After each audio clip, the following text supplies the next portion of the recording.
Okay, we're holding here in the Gemara Mesechta Megillah Daf Chavches Hatzvi-Bais 28b. We just saw a story of Rabbi Akiva with Rabbi Nechunya ben Hakana. Rabbi Akiva asked Rabbi Nechunya ben Hakana, "Why do you live such a long life?" And Rabbi Nechunya ben Hakana's servants quickly went and they tried to. First, they beat him up, they chased him away, and Rebbe Akiva had to climb up a tall palm tree and hide from them. And Rebbe Akiva asked a question in learning. A question, it says, why does it say keves echad? When you bring the daily the carbon tamid in the Beis HaMikdash, why does it say keves echad? Twice. And keves is singular, one sheep. Echad is one. Why does it say it twice? And he answered, it means the most special sheep of all of them. That's why it says echad. But Rabbi Nechunya ben Hakana said, I see he's a Torah scholar. He's not coming to ask me questions just lekanter, just in order to make me feel upset. Feel upset.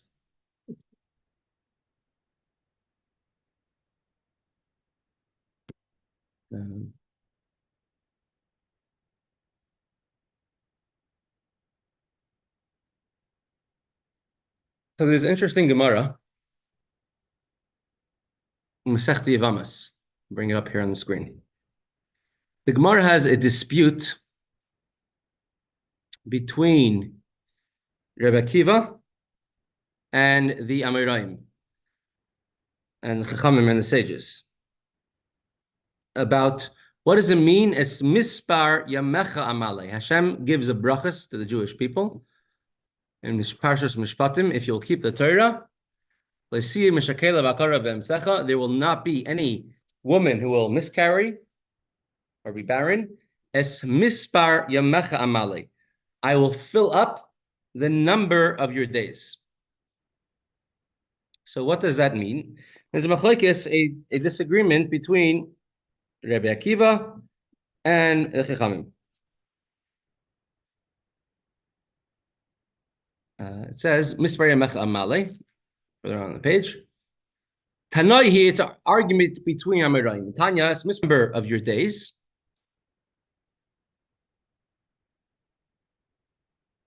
Elu Shnei Dairis. These are two generations, meaning that every person lives the lifespan of two generations, means up to 70 years.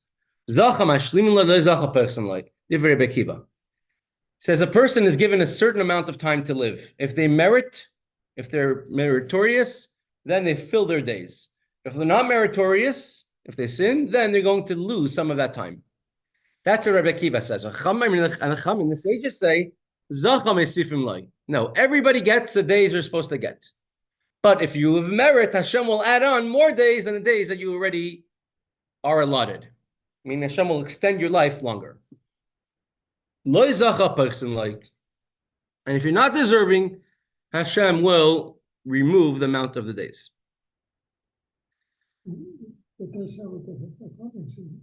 That's the Chachamim say that Rabbi Akiva says a person, if they are merited, will only live to the amount of time they're supposed to live. You can see it here on the screen. The Chachamim say that if a person is merited, they will add on more years than the amount of time they're supposed to live. If they're not merited, then they lose time. Yeah, that's what the Chachamim say. Comes out according to this. This was the deeper meaning of the conversation between Rabbi Akiva and Rabbi Nechunya ben Hakana. Rabbi Akiva, he holds that if one has a great merit, a great schus, you only live the amount of time you're supposed to live. So he's asking Rabbi Nechunya ben Hakana, how did the master live so long? He's asking that according to what I understand, the person should only, if you're meritorious, you live only the amount of years of a regular lifespan. How come you are living extra long, even longer than you're supposed to live? Because according to Rabbi Akiva, you're not supposed to live longer, right? If you're zacha, if you're meritorious, you just fill, you don't lose any time. The servants of retainers, the servants of Rabbi Nechunya ben Hakana got very upset at him because you don't ask about blessings, about brachas openly. in public. You don't go over to somebody and who just made a who makes a lot of money, who says, walk over to him in front of the whole crowd and start getting conversations to tell me how much money you made this, how much, tell me this bracha, that bracha. Bracha rests a davar samui mina ayin, it says in Bab Metzia, and something which is hidden, something which is not public, a bracha rest. And they fear that if Nechunya ben Akana is going to talk publicly about the reason why he lives long, then the bracha will now no longer be hidden. Now everyone's going to know about it. And then the bracha will stop. So therefore, they did not want Rabbi Nechunya ben Akana to talk about this in public. Page 28b, 2. Yep. Let me see if we're there. 28b2, b1.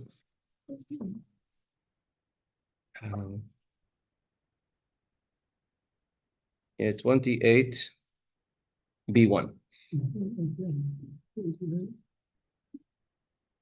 All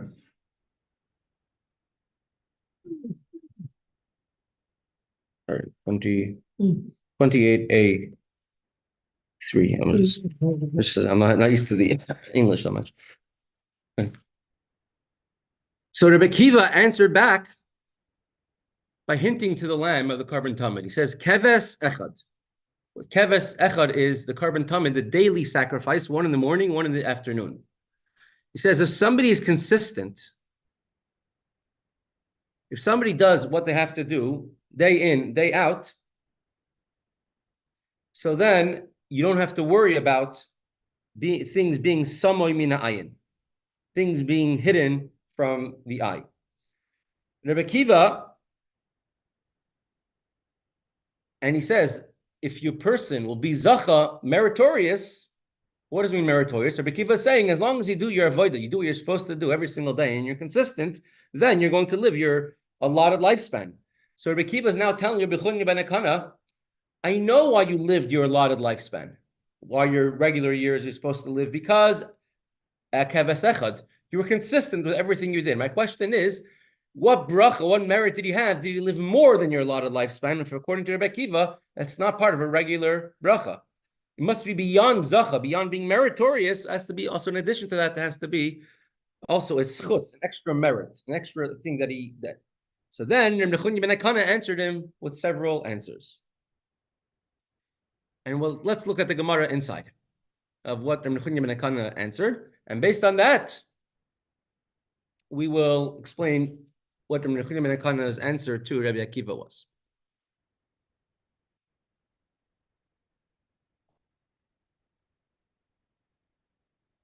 So let's bring it up here. So the three things that he answered is Lo kibalti matanos. 28a2 in the first column. So this is the answer of Nechunya ben Akana to Rabbi Akiva. Why did I live a long life? These are three things that he lived. Three things that he did. First thing is, Amar loy miyamai loy kibalti matanos. I never received a gift from anybody my entire life. Second thing was, v'lo yamadati al midosai. I was never very rigid about myself. I was very flexible. And if somebody insulted me, I always forgave them. I never insisted on getting them back, even if somebody may be tremendous distress. Uvatran b'mamoini hayisi. And I always was open-handed, gave away a lot of money. I never was stingy when it came to giving away money. So these are the three things that I did. And in this chus, in this merit, he lived to be a long life. Now, remember, according to Rebbe Kiva, which Rebbe Kiva says, that if a person is zoich, is meritorious, they'll live out their regular amount of days. So these three things, which Rebbe Nechunya ben Akana did, is he never accepted a present. Never accepting a present means I'm satisfied with what Hashem gave me. What Hashem gave me is enough. I don't need more than what Hashem gives me. And therefore, Rebbe Nechunya ben Akana, in turn, merited to live his full life. meaning he never wanted more than, he never looked to get what didn't belong to him. So Hashem says, whatever belongs to you, you will keep. Meaning your days that you're supposed to live, you will live.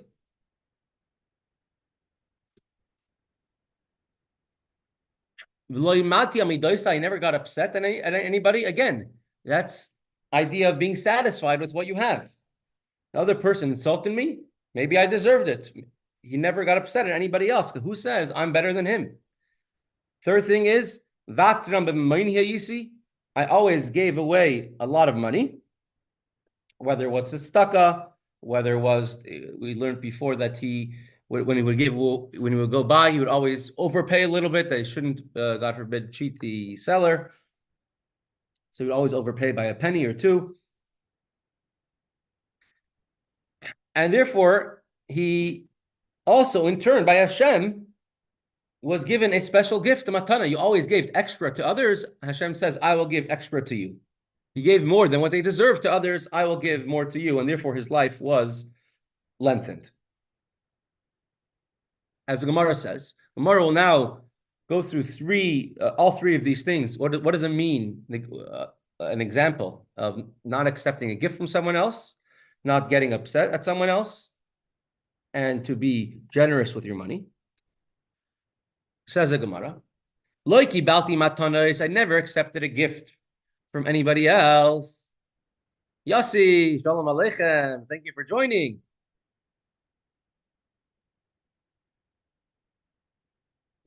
Shalom aleichem.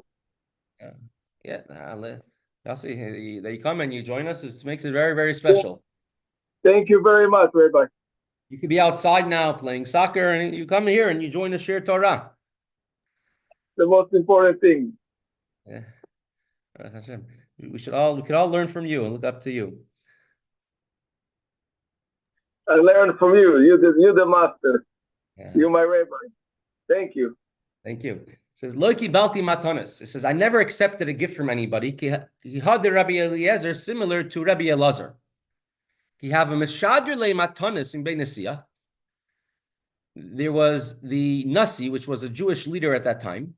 Usually he was from the house of David HaMelech, a descendant of Rabbi Yehuda HaNasi, who in turn descendant from David HaMelech. And he would send gifts from the house of the Nasi, of the leader. Lo have a shakil. He would not receive any gifts. And and even more than that, even if they wouldn't give him a gift, if they would invite him to join him for the for a meal, lo have azal, he would not go to accept any gifts from anybody. Amar lahu, he told the family of the Nasi, he told the family of the leaders of the powerful people, Nichul lahu de echya. Do you want me to live? I want to live. Do you want me to live? Ksiv, it is written by in Mishlei by Shlomi HaMelech. Soinei matanos yichya. He who despises gifts shall live long. And if I receive a gift from you, then it will cause my life to be ruined, to be shortened. So says Rebbe Nechunyi ben Akana, I never received a gift from anybody, and therefore I was able to live a long life. And the Gemara continues.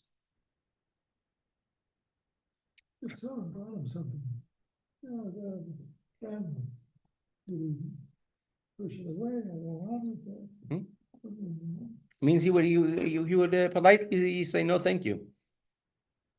Reb Zalman Jaffe, he used to bring all the time to the Rebbe different gifts. He was a well-to-do businessman, and the Rebbe gave him brachas, and he felt that the brachas of the Rebbe, he knew the brachas of the Rebbe are giving him, and he brought the Rebbe. He felt bad. Why is the Rebbe by the Fabrengens? The Rebbe used a plain glass bottle of wine, and they would pour the Rebbe from a plain glass bottle that was covered in a paper bag because it wasn't a bushel. And he says it's not honorable. It should be a silver the pitcher, decanter. And he bought one for the Rebbe. And the Rebbe smiled, and the Rebbe says, I can't use it. Thank you very much, but I can't use it. Because if I would get a silver wine pitcher, All Chassidim will start doing it, copying the same thing, and then it's going to be too much of an expense for them. He went there, every time he would come in, he would buy 5 bottles of mashke and bring it into the Rebbe. He would buy it in duty free. And the Rebbe would ask him, what should I do with this? The Rebbe asked him, first of all, why so much? He says, because that's what I could buy in duty free without paying extra tax. The Rebbe would laugh and he says, what should I do with it? So he says to the Rebbe, you have a very hard job. So you have a very stressful, job that you do. At night when, everything, just when you're by yourself, take a small shot to relax. The Rebbe told him, Mrs. Schneerson wouldn't be so happy with that. Who was this guy? Zalman Jaffe from England. Right? So for certain people, the Rebbe will not accept gifts many times. And in general, the Rebbe will not accept gifts. And in a moment, we'll show you a very interesting video of this. Rebbe Zera, the Gemara just continues. The Rebbe Zera interprets this admonition against receiving gifts a little differently. If you have a mashadlim benisia lavish. We said before that Rebbe Lazar would not take any gifts or be invited to the Nasi's house. Rebbe Zera, if he would receive a gift, he would not take it. But if you invite him to a banquet, he would go. Omar, he says, they are honoring my presence. When they're inviting Rebbe Zera, it's not because Rebbe Zera is hungry and doesn't have food to eat that they're inviting Rebbe Zera. Rather, they want to honor Rebbe Zera, inviting him, a great individual, to a fair. So the host, the Nasi, will be honored by his presence. So Rebbe Zera felt that Nasi is not doing me a favor. On the contrary, I'm doing a favor for the Nasi. He's benefiting from me. Halacha, one who despises gifts, is brought in Shulchan Aruch, that one who despises gifts will live long.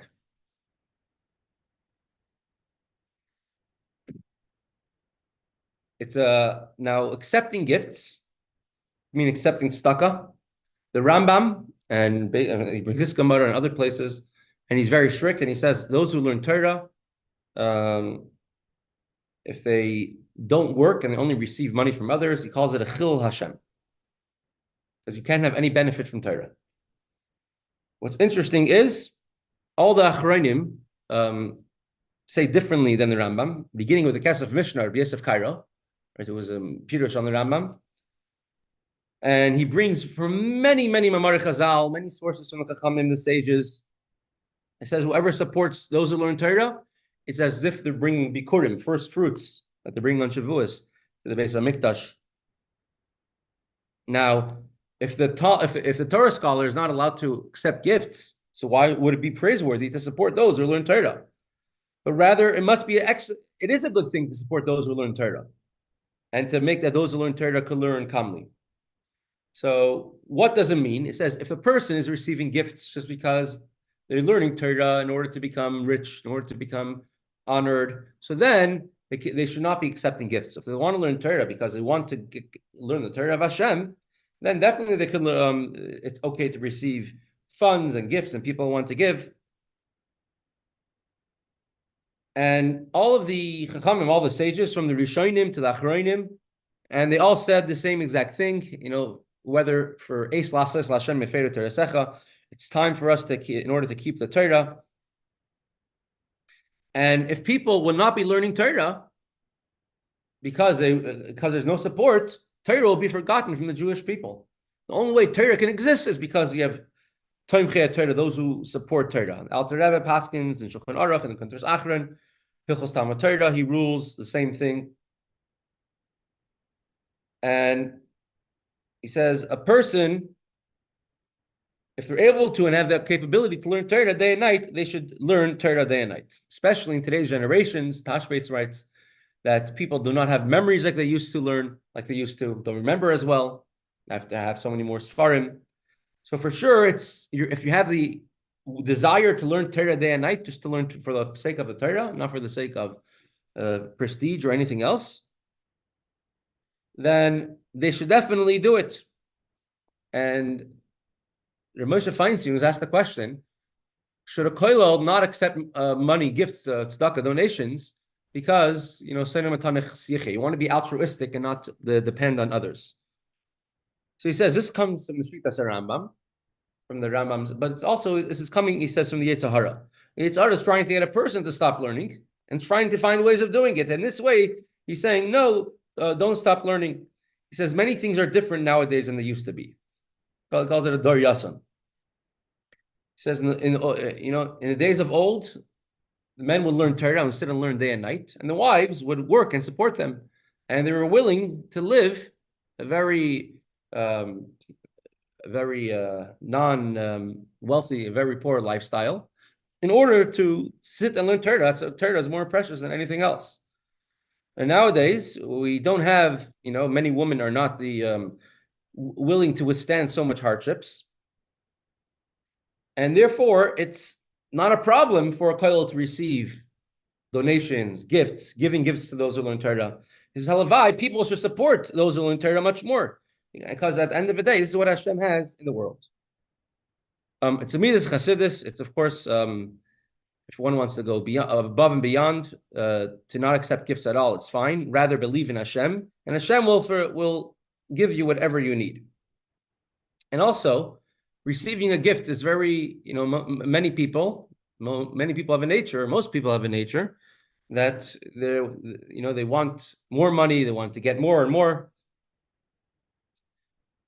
So if Sanim Etanas Yichya, a person doesn't run after money means nothing to them, and they don't need presents, and therefore you're not scared, or you don't have to feel you have to answer to anybody else. He says somebody who feels that they always need the other person to give them, so for someone who's able to support them, they'll be nice, they'll never point out anything that they need to fix, it won't be mechiach them, or he's going to honor people who are able to give him, to support him more. So therefore, he says, the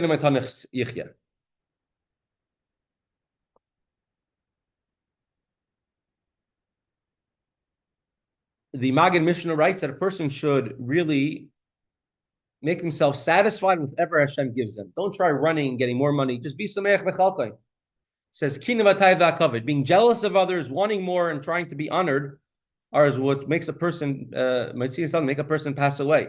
It's all from the Yetzer Hara. A person who does not wants gifts from others, so such a person is a toiv ayin. He only sees the good in others. Doesn't try seeing that nobody can do anything wrong to him financially. And it's even a question in halacha if you're allowed to give a gift to someone without them knowing about it. In halacha, it's not brought down that you're not allowed to receive gifts because you're allowed to halachically. Chaim Pfeffer even adds on something over here. He doesn't say that those who don't receive gifts will live. He says, soine, those who hate gifts will live. I mean, those who despise having gifts. Meaning, even if they receive a gift, but they really don't want it, such a person will live long. And Chaim Pfeffer himself says, about myself, you could perhaps have a suspicion that I get a salary from the community.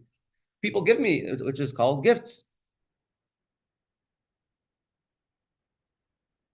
Now, the machlokes between Rebbe Elazar and Rebbe Zera over here is when the giver is having a pleasure from giving a gift, is it considered to be a gift?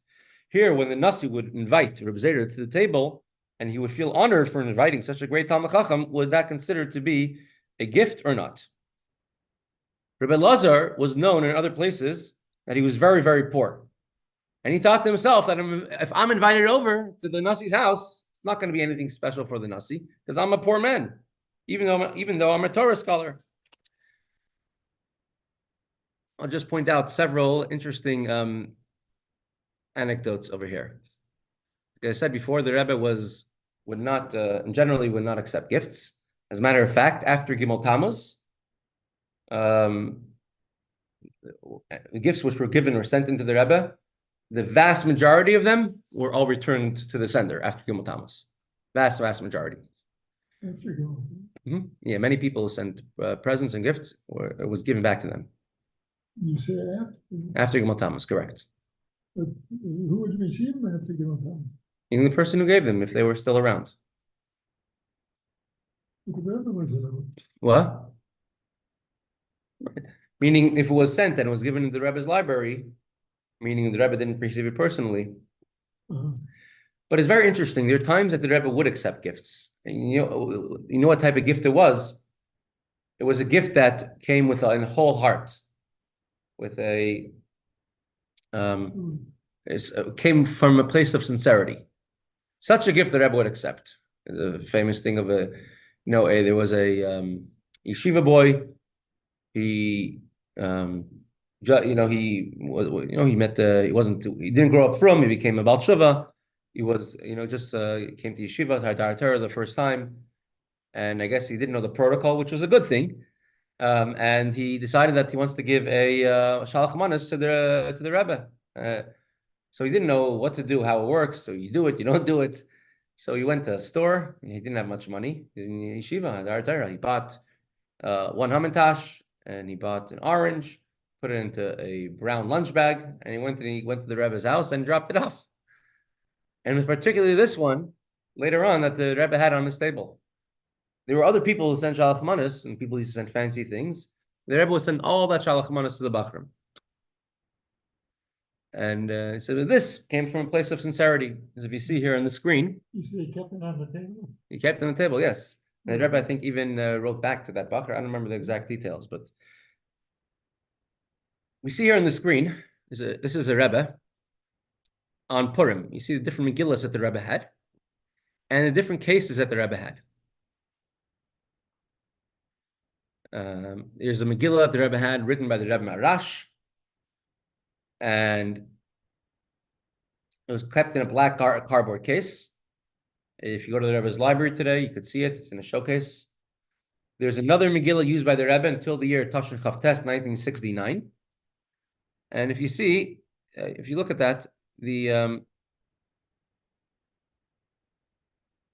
right, let's go through this. If you look at this, it's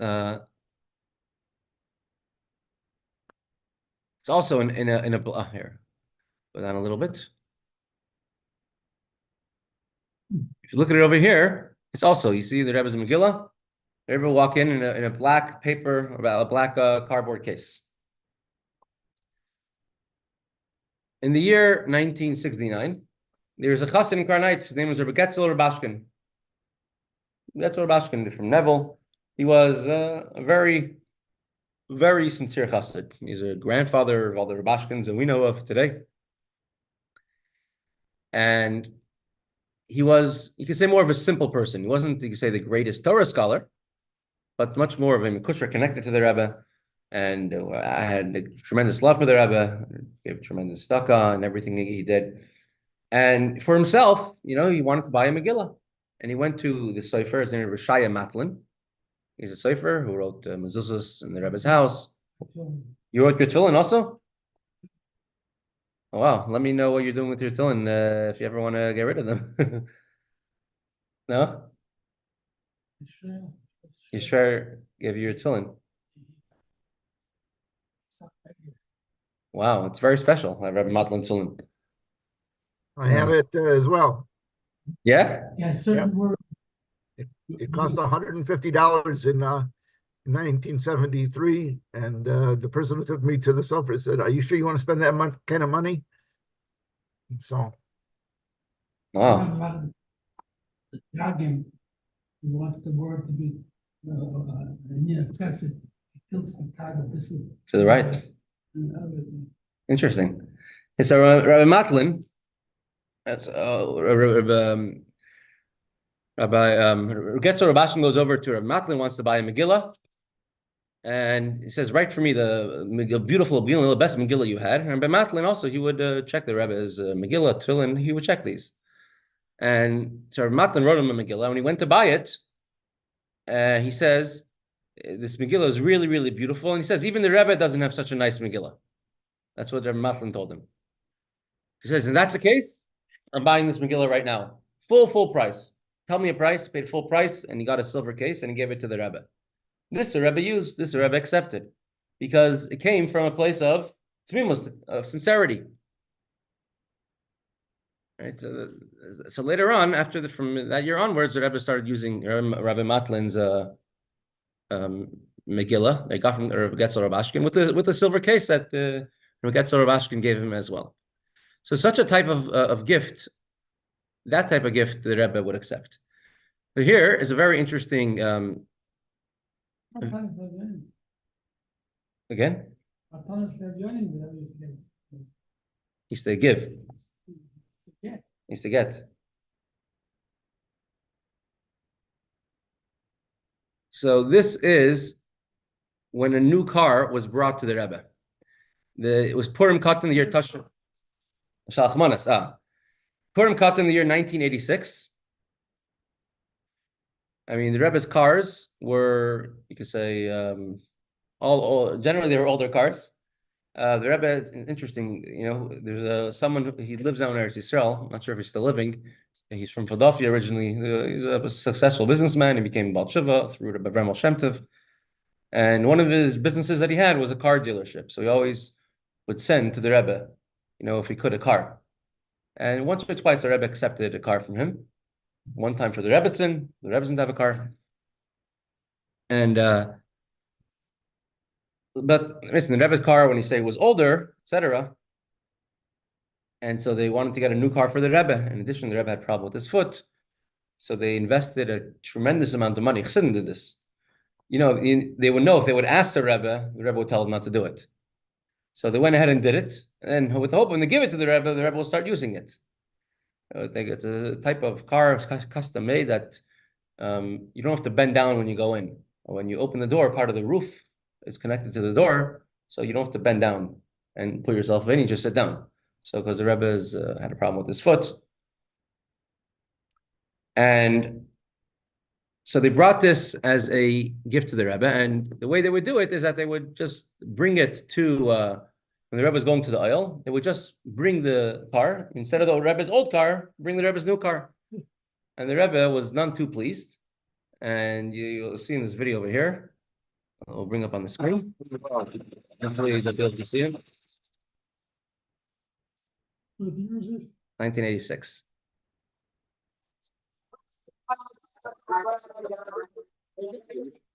What can they hear from here?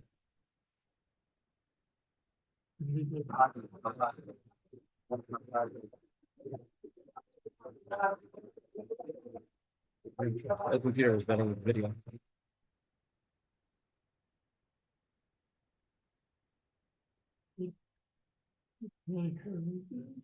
Gotta laugh. Okay, the video is not going too well. You could I'll post the link in the chat.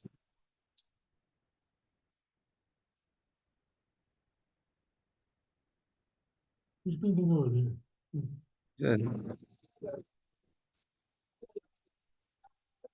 Try this again.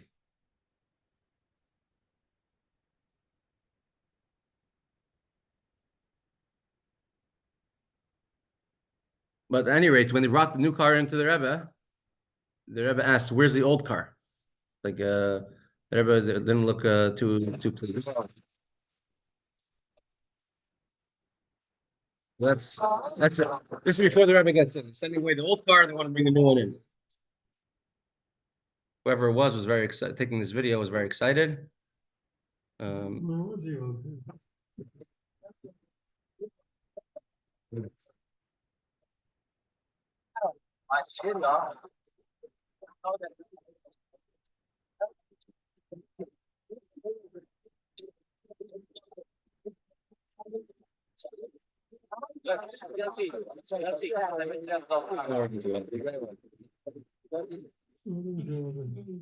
Okay, shkoyach.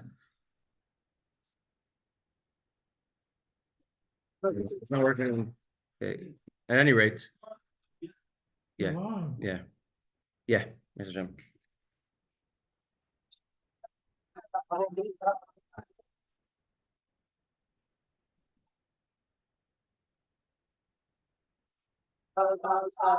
Anyone comes up front.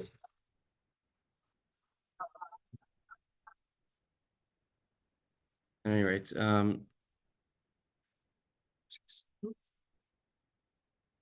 1 Anyways, you see, when the Rebbe comes down to the car, the Rebbe turns to Rabbi Krinsky, and the Rebbe asks, "Where's my car? Where's the old car?" The Rebbe did not want to accept his gift. See, the Rebbe asks him, "Where's the old car?" The Rebbe tells him, "Bring the old one back."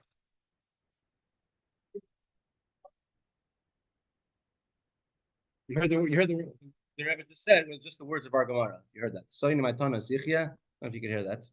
Go back a couple seconds. If you're able to hear that, the Rebbe said the words "Soinu matana sichya." Those who despise gifts will live long. And so the Rebbe says, "Why are you trying to give me a gift of a new car when it says "Soinu matana sichya"?" And the same thing that the Rebbe used the same words over here that Rebbe Lazar used. He would say, "Pinichu dechaya." You don't. Does it bother you if I'm alive? Right? The Rebbe used the same exact words when he was speaking now to Rabbi Krinsky. No. Well, yeah, they didn't take it. They never waited outside 770. About a few minutes, 4 minutes, 3 minutes. See, they sent the car away. They brought back the old car, yeah.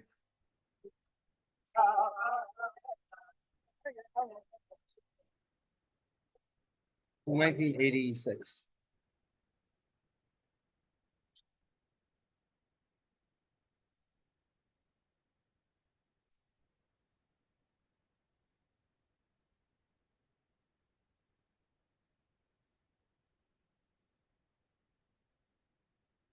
You don't have this too often. You're ever just waiting inside 770. You ever said every minute by him is precious.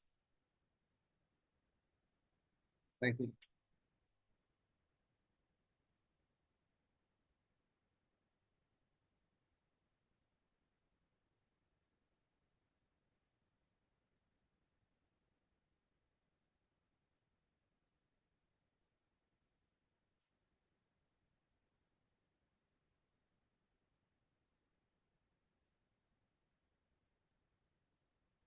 You're ever waiting and waiting.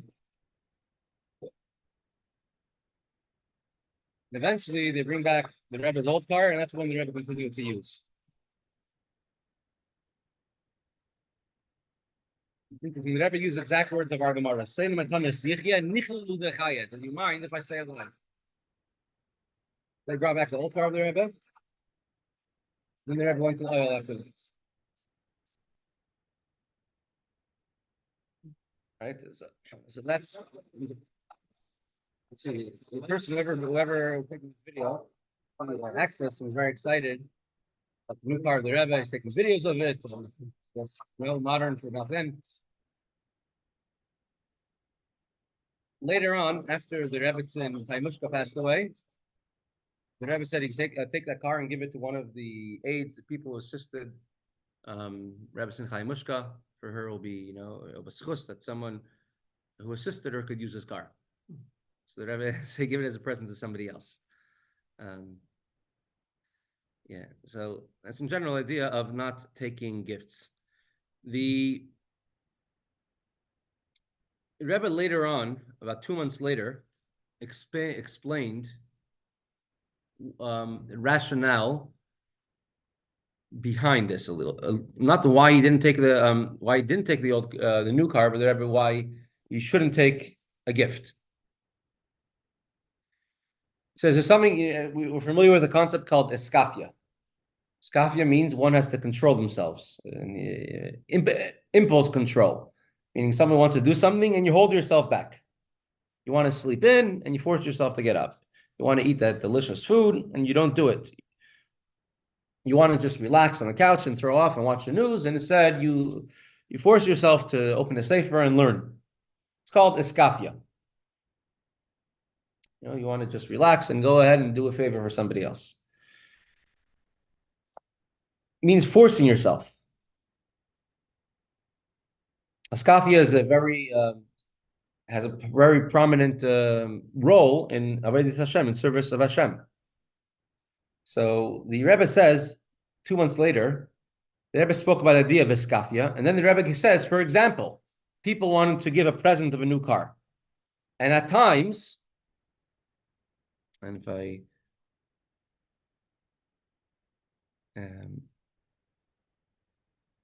1 second, pause. There's a article Chabad.org. I just want to bring it up so we can just follow along over there. Chabad.org.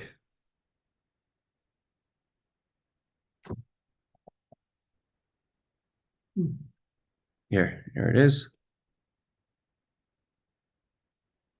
Here it is. Yeah. All right. And that's the Rebbe is waiting for the old car to return.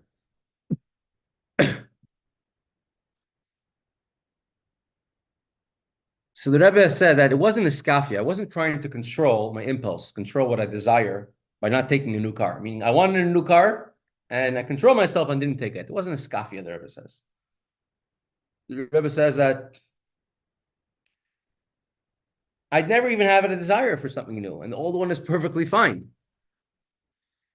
The old one, he says, the old car, says, took him to the oil many times, many times, went to do mitzvahs, went to do many things. When people buy a new car, the Rebbe explained, people rationalize it. I want a new car because I'll do more mitzvahs with it. I'll be able to go faster to whatever I have to do another mitzvah with it. Will help us arrive faster.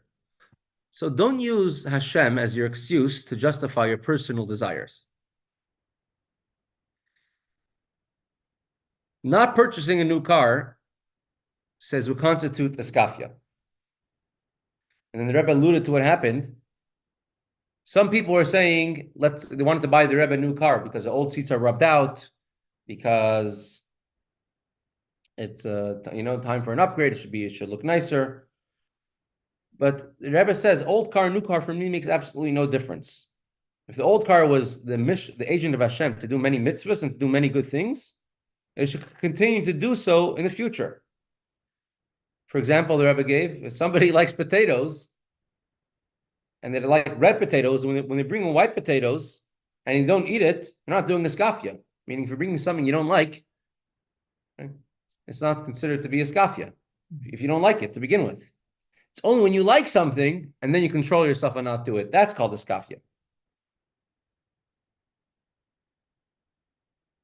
For example, if you want to give money to tzedakah and you think you should only give a certain amount and you force yourself to give a lot more, that's called a skafia.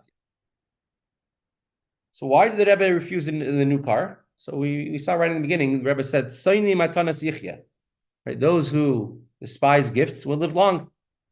Maybe the Rebbe felt a big deal is being made out of it, when no big deal should be made out of. Maybe the Rebbe had other reasons for it. We don't know. In general, we see that the Rebbe did not accept gifts unless it came from a place of tremendous, sincerity. And just to conclude, there's a woman. Her last name is Nakar. She lives in Toronto. And after one of the sikhs of the Rebbe,